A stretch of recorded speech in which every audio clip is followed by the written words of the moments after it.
เมียได้ฉันเมียบ่ เมี มี ยเขาหน่อยนึงตายจากแต่หึงเลย ตายจากแต่หึงแล้ว ปีกว่า ก็เห็นคลิปนี้ก็ติดต่อกลับมาหาทางพ่อกับลูกเนี่ยเด้อเนาะ เจ้า โอ้ยเอาถ้าว่าลูกสาวได้นั่งเบิ่งอยากฝากบอกยังเทิงลูกอยากเว้ายัง เอ เทิง อทาง ลูก ซอย สาว เอ้ยคอมเมนต์ว่าพอสิบอกคันว่าไปทำงานบ่ได้เลยก็ให้กลับมาเดี๋ยวนี้ โดย ได้บ่ได้ก็ให้มาเงินเนี่ยให้มาหาพ่อพี่แล้วอยู่บ้านพี่แล้ว เอาหน่อยเนาะเปิดคลิปเปิดภาพมาอีกบัดนี้ก็อยู่บ้านหน้าคำใต้ไปหน่อยเนาะทางบ่เพิ่งก็แวะเวียนเขามาเบิ่งเนาะอีกเคสหนึงที่เบาลี่เขามาถ่ายเมื่อวานนี้ไปหน่อยเนาะทางบ่ยาวก็เขามาแล้วเนาะทางบ่เพิ่งก็เข้ามาเมื่อวานนี่ไปหน่อยเนาะพร้อมทางอาจารย์ลาวเพิ่นแต่ว่าโทรศัพท์บ่เพิ่งถ่ายบ่ได้มันมืดแล้วมันบ่มีแสงสว่างเลยบ่เห็นเลยเนาะมื้อนี้ก็เลยลองเข้ามาเบิ่งใหม่ก่อนสิได้เดินทางขึ้นเซโปนไปหน่อยเนาะสองตาหลานมาซั่นซะเนาะอยู่เพื่อนมืดๆยามค่ำคืนเนาะอ้ายใส่เนาะมานั่งอยู่เทิงเนาะ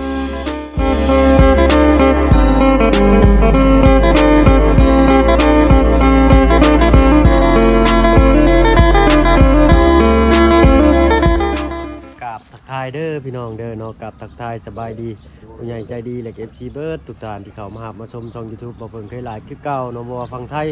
ฝั่งลาวและก็ทั้งฝั่งต่างประเทศก็ยินดีต้อนรับเข้าสู่ช่อง YouTube บ่เพิ่งเคยหลายเช่นเคยพี่น้อยเนาะเอาลองขึ้นไปได้บ่ประตู ได้ โอ้ยเบิ่งขออนุญาตเด้อพี่น้อยเนาะเอ้ามื้อนี้มาบุญยังทางมาต้อนร้านน้อยอึ๊บ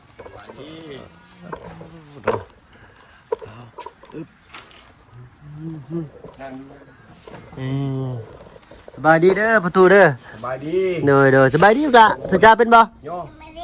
สบายดีเอาตั้งกล้องก่อนพี่หน่อยเนาะเอาขออนุญาตประตูเนาะ โดย ทางร้านนี่ชื่อว่าเบาพึ่งเคยหล่าเด้อ โดย ประตูว่าชื่อว่าเดี๋ยวใดเนาะ ที่ว่าบีบ เนาะประตูบีบ บ่ตูบีบ ประตูบีบเนาะ โดย อายุจักปีแล้วจ้ะ เพิ่นเหตุว่านี่ไงคือว่า68ประตู68ปีบ่ โดย เอามือลงก็ได้ประตูเอ้ยเนาะเอาล่ะ ขอบใจเพิ่น เนาะบ่มีหยังมาฝากพี่น้อยเนาะมีนมเล็กกระซอยแพ็คหนึงอยู่กับไผประตูนี่ อยู่กับร้านน้อยนี่แหละ 2 คนบ่ ส บ่ องคนหลานน้อยคนหนึงมียาเพิ่นนี่ เลย ไปเนี่ยแล่นมากอย่างยามาขายทันเด้ โอ้โดยเนาะ ลูกก็มีดอกลูกก็ไปพ่อลูกแหละ ไปใช้ไปหา ไป เงินบ่ หาเงินไปทำงานนั่นแหละครับบ่ได้บ่เห็นผากมาเลยจะบ่อย บ่ได้ติดต่อกลับมาบ่ ลูกสาวบ่ได้ยินข่าวเลย อ๋อ แล้วไปอยู่ช่องไหน เนาะ แจใดลูกชายเนี่ยประจัดอ้อยบางถ้าก็ได้ว่าคลิปมือนะ เลย คลิปวันนี่แหละ ลูกสาวมีชื่อว่าอะไรประตู ช่อยชื่อช่อย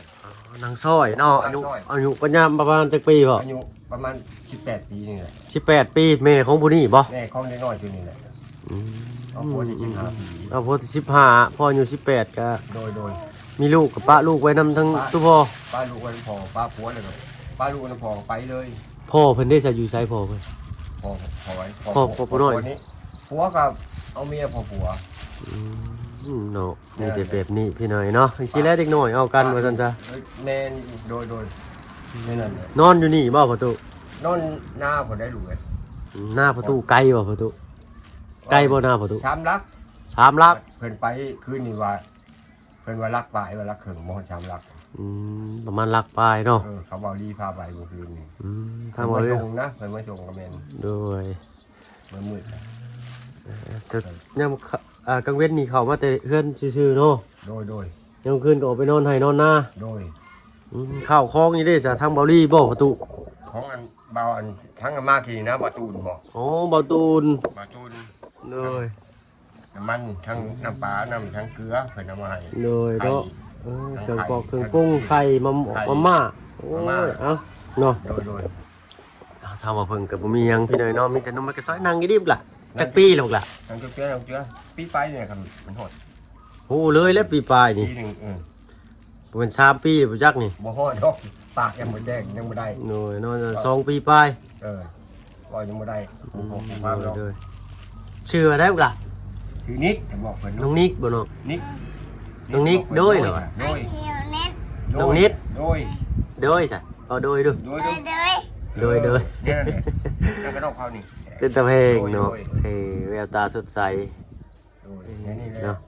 สงสารแต่ผู้เป็นลูกกับพ่อตู้นี่แหละเนาะ โดย บัดน้ำในนี่กินอยู่ในใดพ่อตู้นี่อยู่กันสองตาลายนี่ อยู่บ้านนี่บ่มีน้ำเงินเด้พอตู้เลย ออกไปอยู่มาหน้าน อนอยู่น้ำไปกินน้ำหนองชะเขาเด้มันใกล้นาต่อหน้านะ โอ้ เขาเลยดูดหนองชะ โดยเพิ่นดุดน้องซะก็เลยอาศัยน้ำในนาเพิ่น กินน้ำเพิ่นใน โด นาย อาบน้ำอาบในก็อยู่หั่นเนาะ ตักอาบอยู่หันแม่ ตักอาบอยู่หั่นกินอยู่หั่นเลย กินอยู่หันตักขึ้นมากินหันแล้วไปบ่ได้หิวน้ำมือเลยกระจุกเขาเอาเลยกะพอตู้เลย โดยหิวร้ายก็บ่ได้เนาะ ได้ขาบก็บ่ได้ เมื่อวานนี่คือว่าเห็นหิวลุงตุงนั่งมาไปมื้อหน้าทางเบาดีไปลัดบ่ เจ้าโดยเพิ่นประหลัดอยู่ทาง พอตู้บี้พี่น้อยเนาะ พอตู้บี้ 68ปี 68 ปีก็นอน โดยให้ยังไงนี่ให้พิเศษบ่จักนี่ ให้ธรรมชาติบ่มี เอาพี่น้อยเนาะ เออก ระตุกน้ำเพิ่นไว้ให้อัน ทุกน้ำ หายน้ำไปกินอยู่ให้อยู่หน้าว่าซั่นซะ มาเที่ยวไปเที่ยวมา โดยเนาะเอาแล้วเมื่อวานนี่ทั้งร้านเขามาจืออยู่บ่ บ่จื้อได้ ยังใส่เสื้อตัวเก่าอยู่นี่ เออ เนาะเมื่อวานนี่เขามา3คน ร้านผมประมาณวัน บ่อันนี่แหละลูกนี่แล้วบ่าวพึ่งนี่แหละเนาะเขามาเมื่อวานนี้ เออ เขามาเลยมันค่ำเลยแล้วร้านนี่เลยเมื่อก่อน เออ อ๋อมันมืดเด้เนาะทางบ่าวพึ่งขี่รถจักรมาพี่หน่อยเนาะยันมืดทางเมื่อทางมา โดย แต่เมื่อก็มืดคือเก่าว่าซั่นซะ โดย เอ่อหลายกินข้าวยังมื้อนี้ บอกมันแม่กินช้างกิน เขากับป่า กินข้าวกับปลา นั่งข้างนอกคิดมันไม่รู้ เนาะ นั่งข้างนอกคิดมัน เมื่อวานเด็กเห็นใส่เสื้อตัวนี้ใส่เสื้อตัวนี้อีกเลยบ่มีบ่บักล่ะบ่เพิ่นบ่มีเสื้อบ่ตุ มีอยู่กับโบราณ มีอยู่กับโบราณ เสื้อเก่าเลยแหละ เลยคือใส่เสื้อแคทชันเนี่ยเพิ่นแท้ละยามหนาวซ้ำนี่เนาะ โดย อืม มี ใจนะ เฮ้ย เอาบัดทางอัน แม่ก็ไปพ่อแม่พ่อไปพ่อเลย โดยบัดพอตู้อยู่กับเดียวจังซี่บัดลูกเมียได้ฉันมีเมียบ่ เมีย มี เขาหน่อยนึงตายจากแต่หึงเลย ตายจากแต่หึงแล้ว ปีกว่าเลย พอตัวพี่น้อยเนาะก็อยู่จังซี่แหล้วเนาะจังพ่อบ่มีคนอยู่เฮือนอยู่ซ่าน อยู่ไปในแน่บ่มีคนอยู่ในยาน เนาะอาศัยแต่ว่า มาเบิ่งเฮือนซื่อๆนี่เนาะ โดย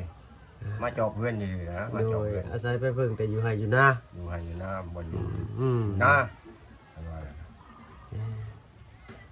แล้วกันพี่น้อยเนาะ เมียไปเลยก็แล้วเฮ็ดดูชิ้นกินทานเลย เพิ่นรู้จักว่าพ่อเพิ่นเฮ็ดงานใส่ลูกสาวนะ โมจักบอลอยู่ได้ลูกเลย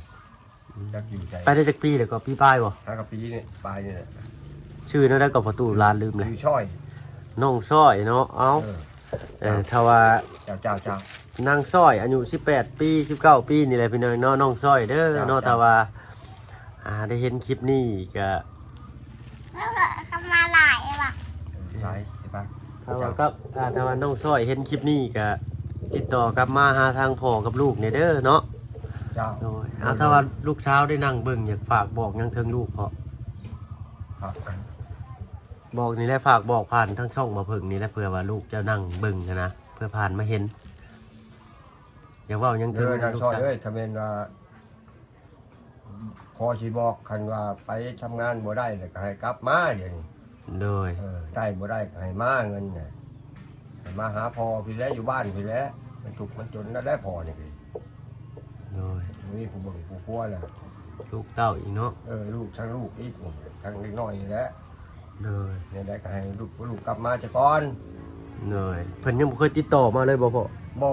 ก็จะไปแล้วแหละเคยติดต่อเลย เนาะก็บ่ฮู้อีกว่าเพิ่นเฮ็ดงานอยู่ซอกใดเจใดพี่น้อยเนาะ เจ๊ได้ช่องไหนบ่ฮู้เลย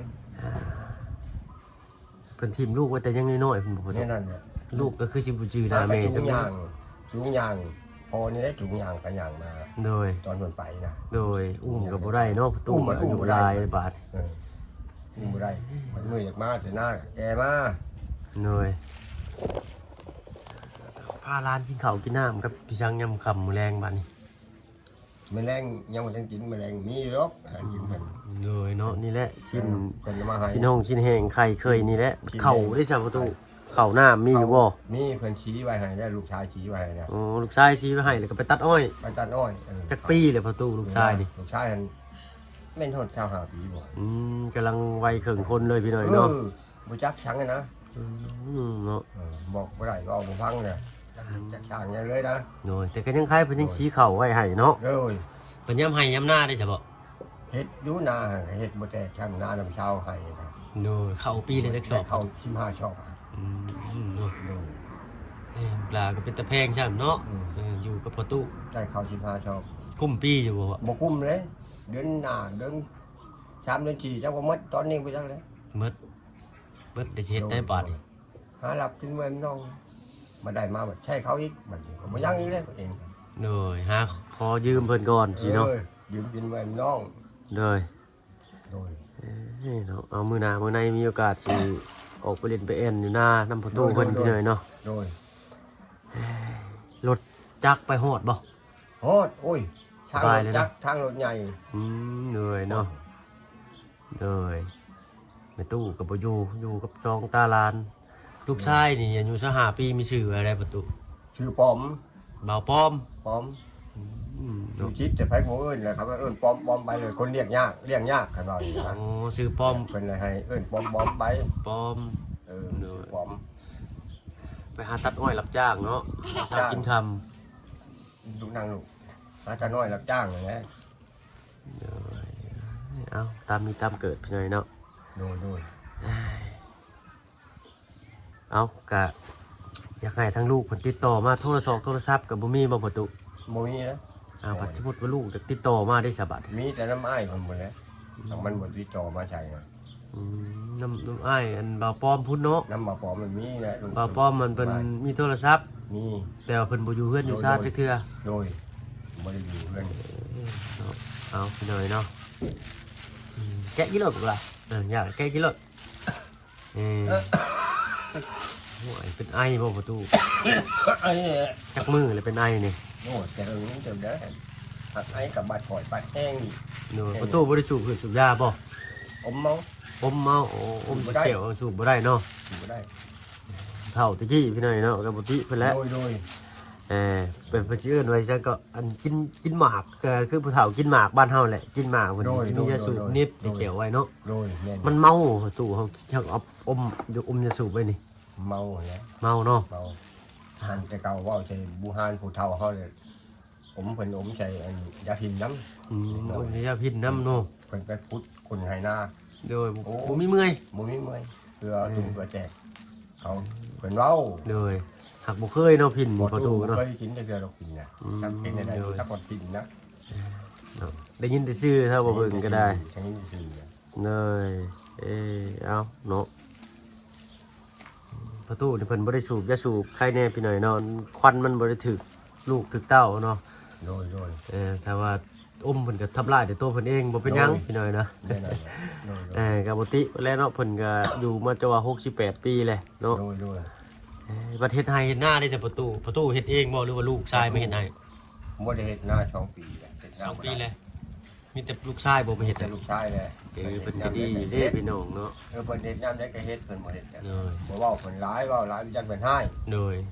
นั่นแหละ เนาะก็มีแต่ลูกชายก็ถือว่า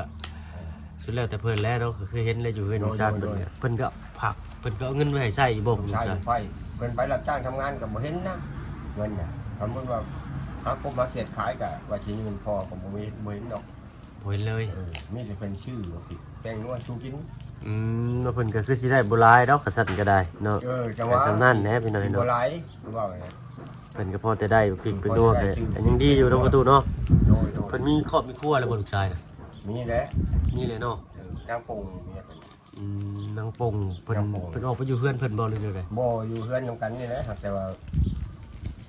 มันนอนอยู่นะ อ๋อคันออกไปนี่ก็พ่อทั้งลูกชายลูกไผ่พร้อมอยู่นะ บ่เขาไปตาน้อย อ๋อเพิ่นไปตัดอ้อย ยังบ่ทันมา เอากับมิตรว่าเพิ่นพี่น้อยเนาะเพิ่นก็ โดย สำนั่นเนี่ยเพิ่นก็สิเฮ็ดหยังเนาะ โดย ก็ผิดพลาดใดๆก็กราบขอโทษขออภัยทางบ่เพิ่งก็ได้พี่น้อยเนาะ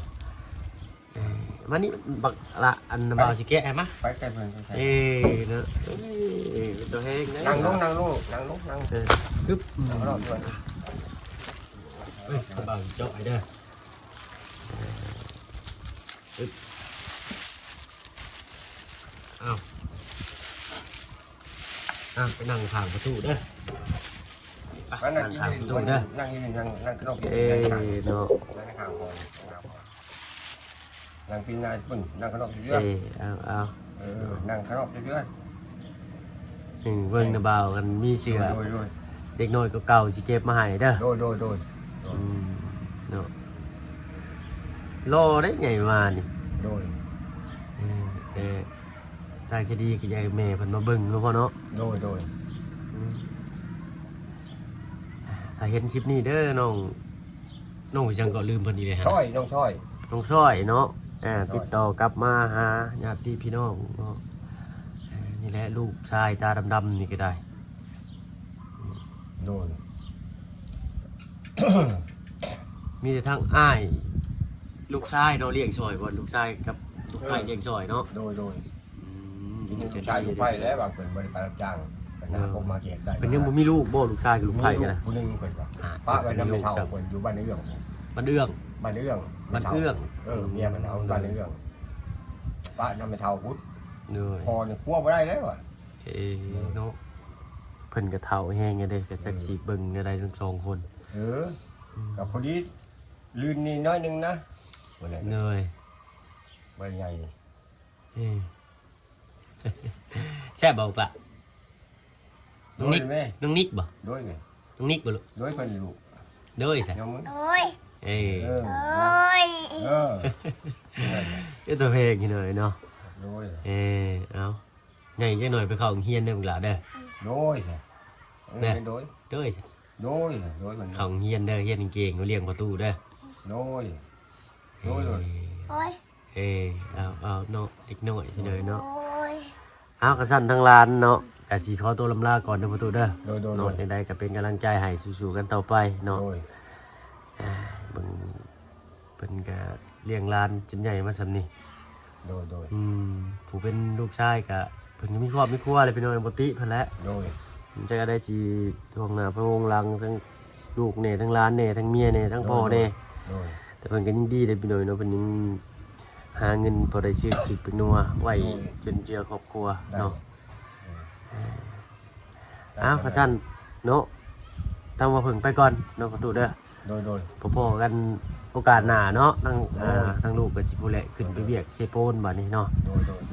มารอบหน้ารอบในก็สิแวะเวียนมาเล่นแม่นน้ำเนาะเอาแต่ว่าผู้ใหญ่จะดี FC ประตูการเนาะเดี๋ยวเห็นอยากจดจ่อยในครอบครัวนี้ในเสื้อผ้าหน้าเป้เก่ามือสองเนาะกับติดต่อทางทีมงานเขามาได้เด้อเนาะบ่ว่าช่องทางใดทางเราก็ยินดีพี่หน่อยเนาะเป็นเสื้อผ้าเครื่องนุ่งของถือมันยังก็ตามแต่พี่หน่อยเนาะแล้วแต่ปัจจิตปัจจัยใส่สตาผู้ใดอยากโมอยากทานยังก็ว่ากันไปเอาทางร้านสิไปก่อนน้องประตูเนาะสบายดีจ้ะไปจานเด้อมึงกล้าเด้อ ขยับมาดิ ไปพี่หน่อยเนาะ